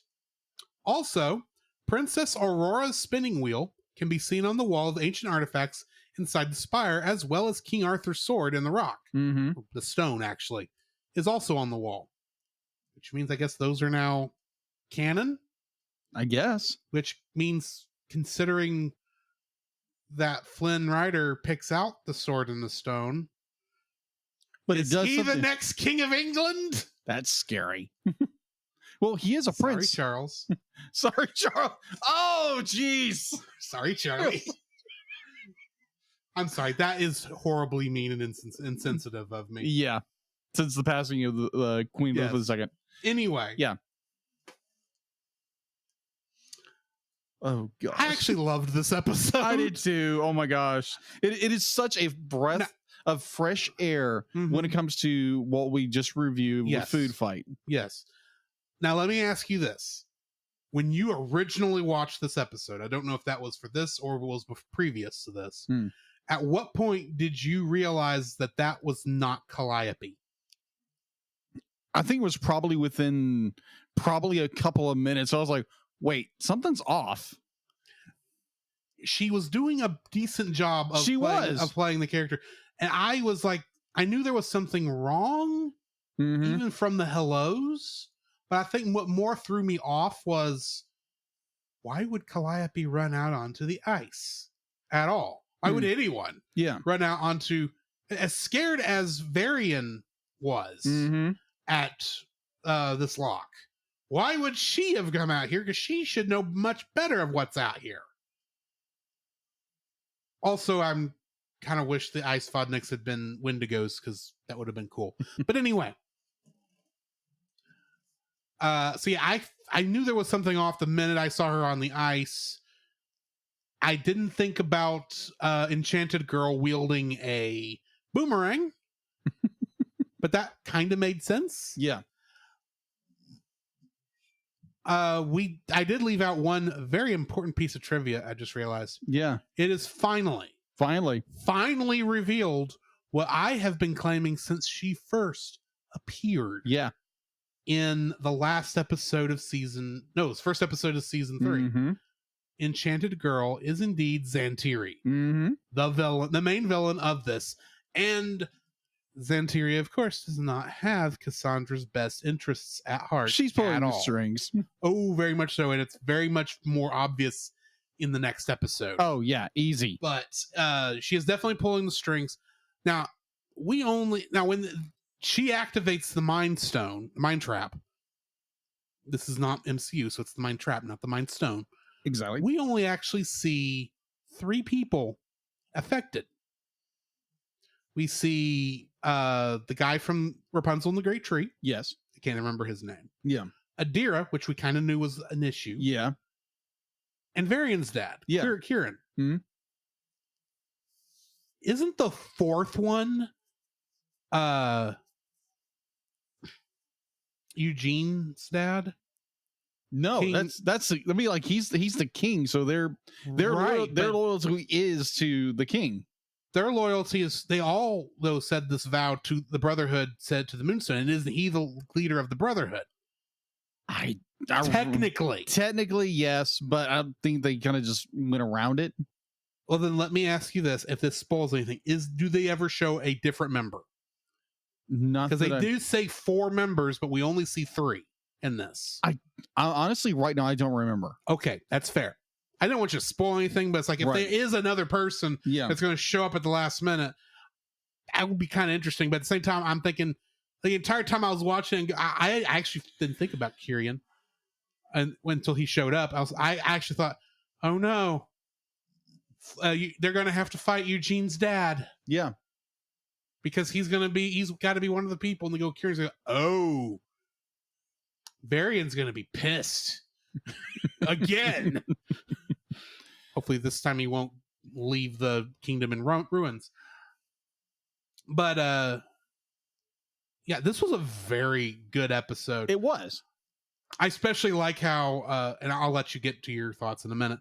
I'm almost done. Yeah. But I especially like how Rapunzel finally realizes which one is the real Calliope. It's like, you did not correct me when I said Spire. Calliope always corrects me and says it's Spire. Yes. It's like, and then when she's tied up and she says Spire, and you can hear Calliope trying to say, it's pronounced Spire. I laughed my head off. It's like, you're annoying, but you're lovingly annoying. Yes, agreed. I actually do like you, Calliope, but I also hate you because you're just that kind of person. Oh gosh. But anyway, what are your thoughts on this? This is an incredible episode. Absolutely incredible. We're getting into the meat of the story. We're fast tracking towards the end of the series. We are getting into so many great moments where it's, like we get Cassandra at her worst, one of her worst points. It gets a little worse. It's worse in the next one. Yeah, and worse after that. I'm sure it does. But I got to do everything. They're doing, from what I'm saying, they're doing what you need to do when you're doing a redemption story. Yes.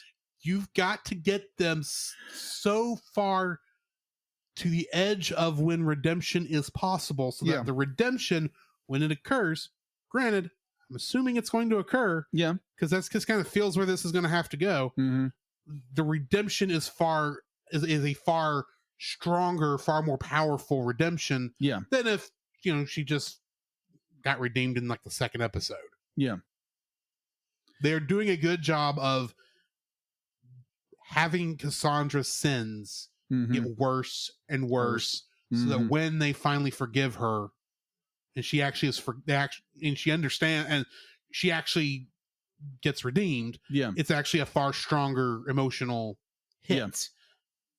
They're doing a good job, is what I'm saying. Anyway, what are your thoughts? It's good setup. It's good setup for that.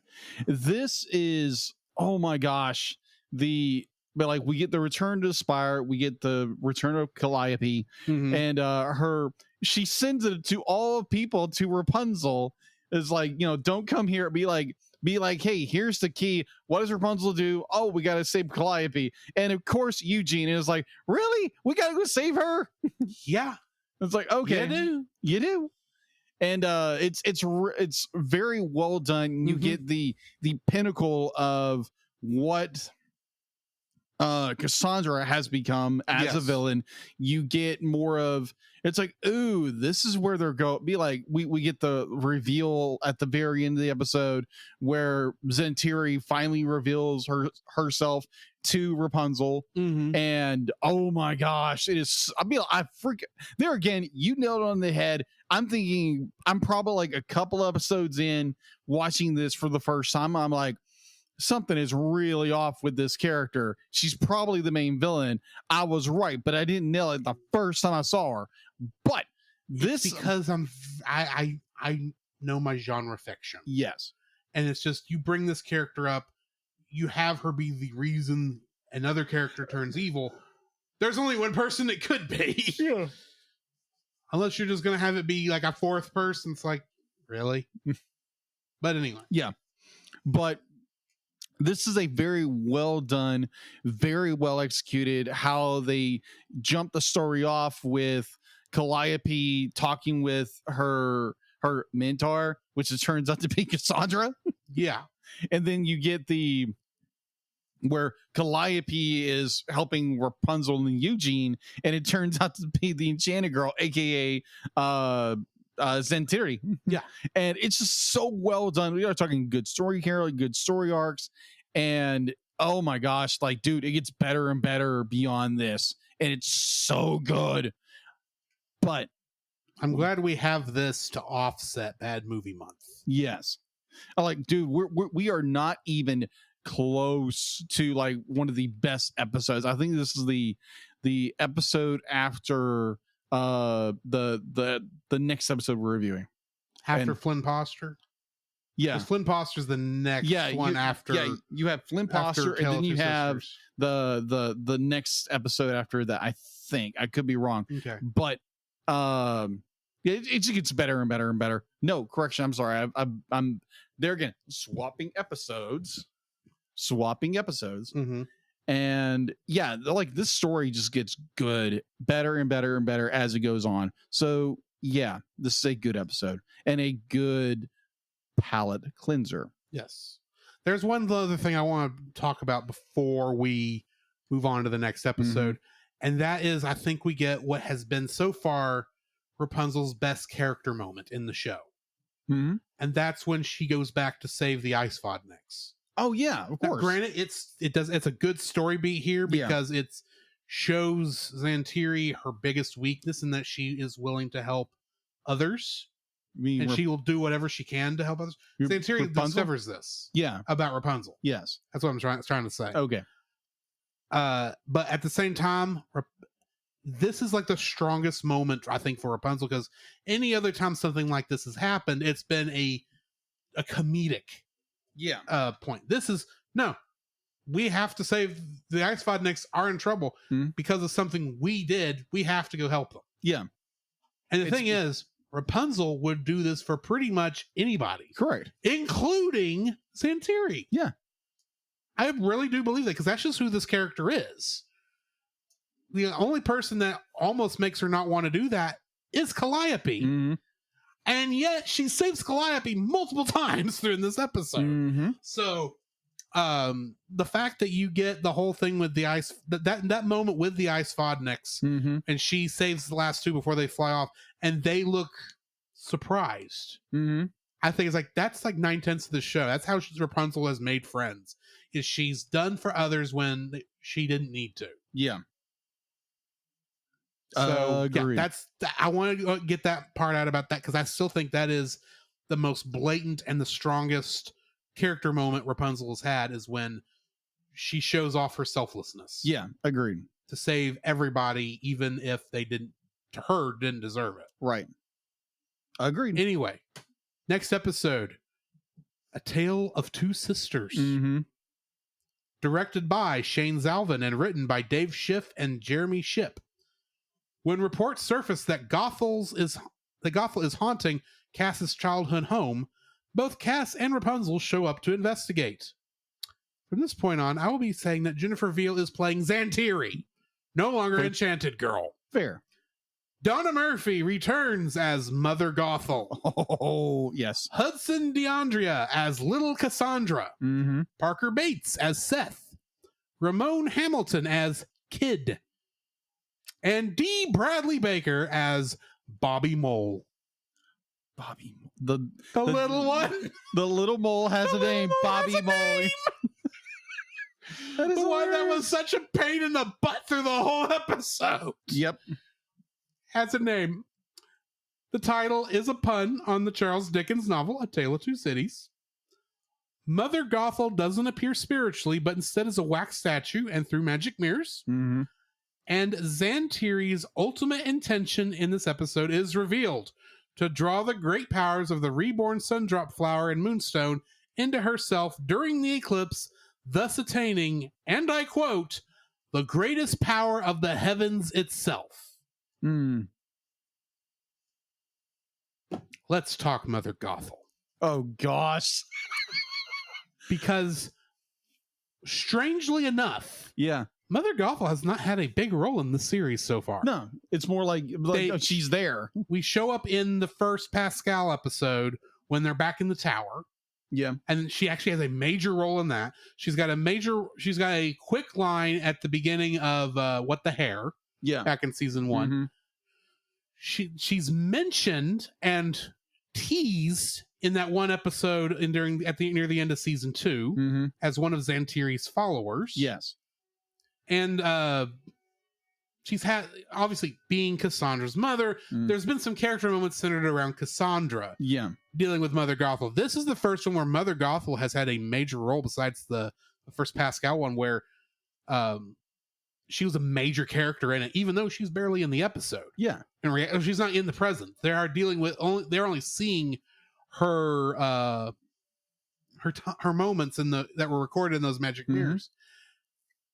And what I enjoy about the way they handled that is, when they first come across the magic mirrors, you see like a few that are like, okay, yeah, this is how Mother Gothel talks.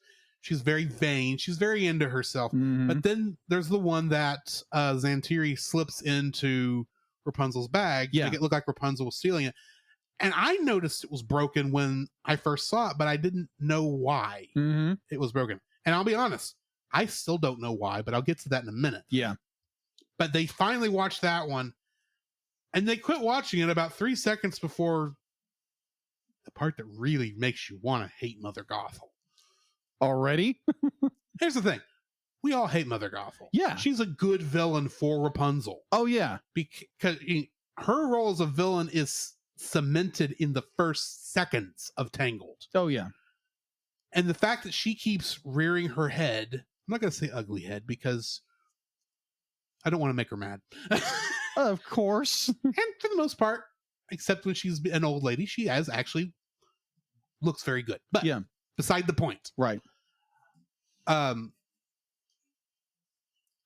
She is a very good villain for Rapunzel because she is the anti-mother, basically. Yeah, she is. And the minute you showed me that clip from Rapunzel and the Great Tree back in the first season, yeah, And I was seeing some of those characters for the first time. Granted, you recognize Rapunzel because it's Rapunzel. You recognize you Pascal. you recognize Pascal. Flynn was not in that scene because he's busy getting high with the flower upstairs. Yeah. Or downstairs. I don't remember which. Yeah. But upstairs. You see Adira and you go, okay, yeah, this is your guard character. Mm-hmm. Yeah, interesting. And then I see Cassandra. Mm-hmm. And I go, the first time I ever saw her, I asked you, is that Mother Gothel's actual daughter? Mm-hmm. You never answered me. No. And I did not officially know this until it got spoiled. Yeah. Thanks, But- Internet. Yeah, thanks, Tangled Wiki. Trivia section of Tangled Wiki. But then when they actually do show it, and it's like, oh, it's so obvious. But then, like I said, I called it the second I saw her. Yeah. And to some degree, I knew, okay, yeah, they're going to have to come to a head. But it did not really occur to me, I don't think, until this episode that they really are sisters. Yeah. Not by blood, Yeah. but they did have the same mother. Yes. And you're watching Cassandra. We saw Cassandra at the beginning of this season when they're explaining what she for finally seeing what she saw in the shell house. Yeah. And you already want to smack Mother Gothel for how she treated Oh, yeah. Cassandra at Yeah. that moment. And then you get to the last, 10 seconds? 5 seconds of this episode? Yeah. And we see what they did not watch. Mm-hmm. That shard. And you get to, and you see, the same scene. It's like, remember, when you hear this music box, this is a picture of my love for you. Mm-hmm. And Cassandra hugs her, says, "Oh, thank you, mommy. I love you." And then runs off. And then Mother Gothel says, "That ought to keep the little twerp happy. Now I can get some work done." It's like, Mother Gothel, you are going to. Well, yeah, you will die actually, but you're already dead. But the one that be like the last line she says be like, "No good, stinking pest." yeah, It's like I'm going, what is wrong with you, woman? Vanity. And that raises another question. Who is Cassandra's birth father? That is a very good question. Do we ever find out? I'm assuming we don't. No, we don't. Because that's not really important to the story. No, it's not. But good night. She should have been with him and not with evil McTwerpy. McTwerpy? I don't know. I'm trying to come up with a name for Mother Gothel that's worse than really the name that's rated PG. Got it. Because I have a word Yeah. I want to use for her. Yeah. But it's not a word allowed on our show. Exactly. But the thing is, if you remember, I just talked about why Lady X was a bad villain. Yeah. This proves how good a villain Mother Gothel is. Oh, yeah. She's not the villain you hate to love. She's the villain you love to hate. Mm-hmm. And she ain't twirling mustaches No. like Snidely Whiplash or anyone like that. She is just, she has her motives and she only cares about what she cares about. And guess what? It ain't the children in her life. No, sir. It's only herself. Ladies out there, don't be Mother Gothel. Agreed. And that's just one character. Yeah. But I've talked for a bit. You talk. This episode is so well done because Zentiri teases it up in the last episode, be like, "Oh, I'm gonna make these two come to a head and make them really fight it out." Mm-hmm. And what's crazy is for a second there, you think she's gonna have looked at this whole thing wrong because it looks like Cassandra and Rapunzel are going to be friends again by about 3/4 of the way through this episode. Right. And then, yep. And I knew it was coming because I saw Zantiri put that into her bag. And it's like, it's only a matter of time. It is.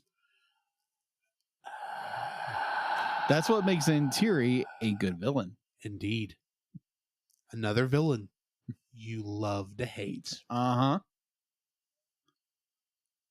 Yeah, this is a good episode where there again, these two characters have really not, like Cassandra and Rapunzel really have not had time to talk about anything. Because Right. they're again, Cassandra's gone all villain, and it's the two of these girls that have a connection, obviously now with Mother Gothel, and it's Cassandra's jealousy that be like, but you stole my mother away from me, you stole my life away from me. It's like, and then it's Rapunzel, it's like, I didn't have a choice and she kidnapped me. And she didn't love either one of us. Yeah, exactly. And it's just such a very well done story where these two characters have to work together, and it's Rapunzel trying to get past all of Cassandra's now built-in frustrated anger defenses in order for they can work together. And then of course Zentiri pops in, gives a mirror, and then it's just like all Hades breaks loose. Mm-hmm. And obviously Rapunzel knows what's going on, and she's trying to tell Cassandra, but obviously Cassandra's too fixated on be like she is going to get what she is owed. She'd be like she's going to prove her destiny, and all of this stuff, and she's so blinded by it. She can't see what's going on in front of her, and it's so well done as a story. And you're dealing with characters who were friends, and Rapunzel obviously still cares deeply for Cassandra, and Cassandra there again is so blinded by everything else, is just running headlong into whatever is going to happen next. Yeah. And it is such good storytelling, where to a point where these characters, okay, we're mutual truth, hey, things are starting to get back to be like, we're kind of get back into the flow of things, where be like, hey, we're laughing at each other, we're having fun. It felt then like a season 2 episode. It did. But the minute you see that flash of Zantiri, and that the minute I saw the mirror missing, it's like, this is gonna go south. It's, from a storytelling perspective, it's very good. Yes, do not get me wrong. Where I feel where I get frustrated with it is because I like both of these characters and I want them to be friends again. Yeah. That's where it gets to me. It's like, I recognize from a storytelling point of view, they've done a very good job of doing this. And I would not feel strongly about wanting them to be friends again if the storytelling wasn't good. And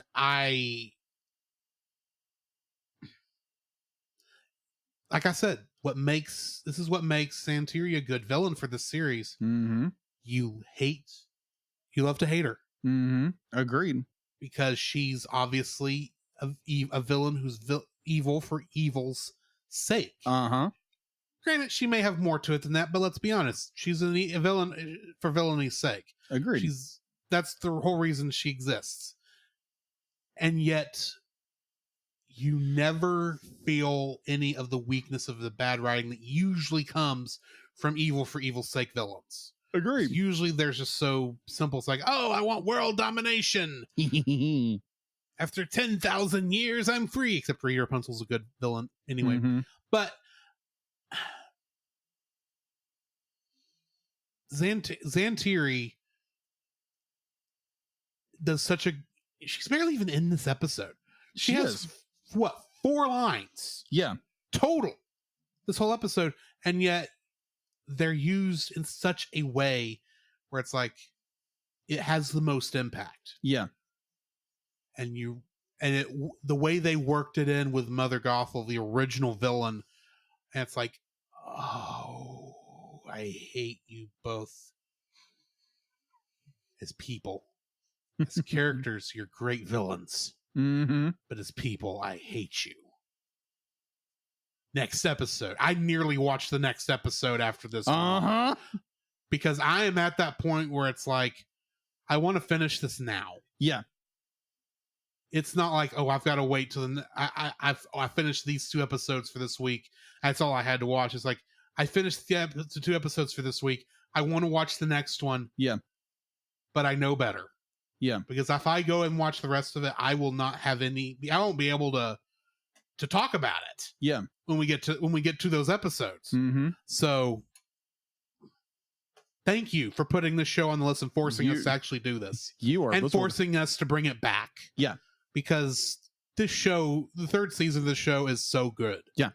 But it wouldn't be good if we didn't have the other 2 seasons. Even season 1, where it felt like we were going nowhere for so long. Very true. But that brings us to the end of this episode of the Cellcast. Mm-hmm. Thank y'all for joining us. Next week, we get a rapping dog on the Titanic with Cinderella, except it's not Cinderella. Mm-hmm.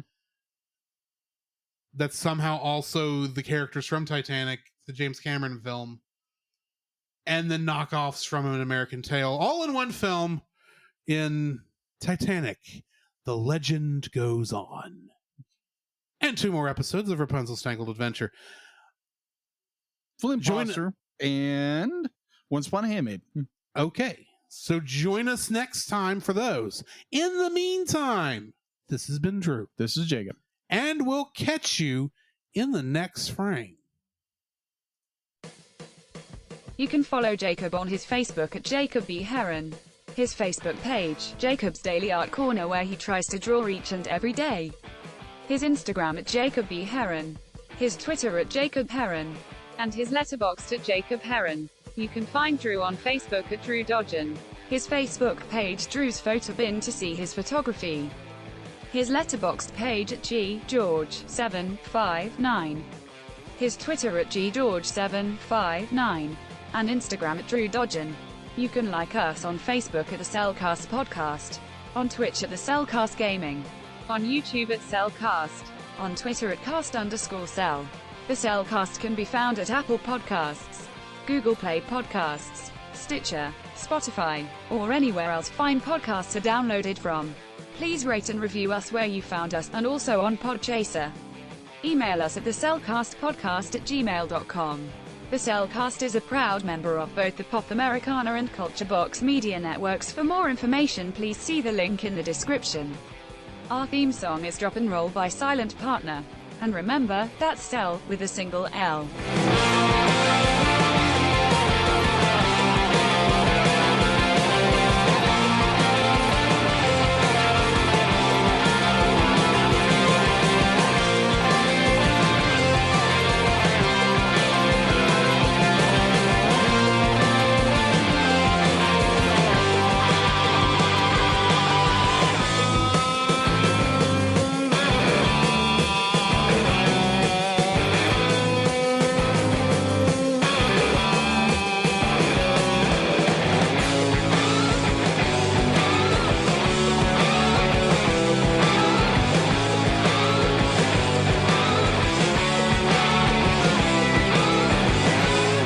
But enough about me. Let's kill you.